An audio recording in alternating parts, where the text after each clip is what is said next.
I'm here at Bridgestone Arena after Nashville's 2-1 victory over the Calgary Flames in a game where Nashville controlled for most of the game up until about the third period.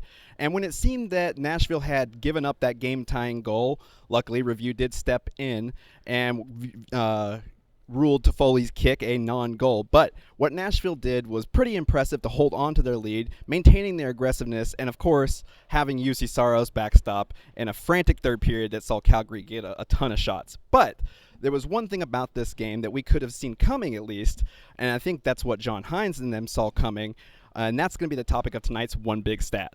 Now, looking at this matchup, Nashville had a 4-1 victory earlier in November over the Calgary Flames, and one of the things they did was to control that team at the time was, one, again, having excellent play by UC Saros, and two, some of the line combinations that we saw. Now, there was a little bit of hubbub over the line combinations, seeing, Juuso Parssinen down on the third line, but the line combinations were actually pretty effective. In fact, Nashville's fourth line played most of the game against Calgary's top unit, and that group is no slouch and did a pretty good job that way, and the way that the lines were matched up was impressive. But, again, one of the things that they should have seen from the last matchup against Calgary was how to attack Jacob Markstrom.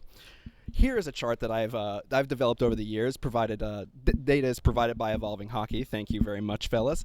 But this shows kind of where each goalie is struggling compared to the rest of the league, by angle. So as you can see with Jacob Markstrom here, his biggest weakness is right there on his right side, right in front of him, and a little bit off to his right.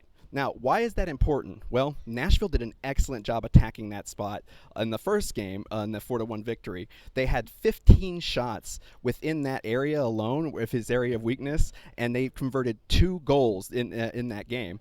Tonight, they took a similar approach, and it worked fantastic. Again, they had another 15 shots on goal within that area of weakness and converted 1 goal in that, out of that spot. So again, that's 3 goals in the 2 games on 30 shots. So Nashville, from that area, it shot 10% in the last 2 matchups, and that's massive because when you can identify where your goalie's weaknesses are, you can actually cater your offense around that, and you can see the type of offensive output that Nashville had, which is something that we're not used to seeing all the time with the Predators. So Nashville has a short turnaround.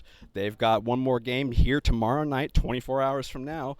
But until then, Nashville did snap their 3-game losing streak actually, and they're hoping to get back on the grind before All-Star break, because it's going to be one long, hard slog to get to the end of the season and hopefully make the playoffs. And that's the topic of tonight's One Big Stat. Back to you, Charlie.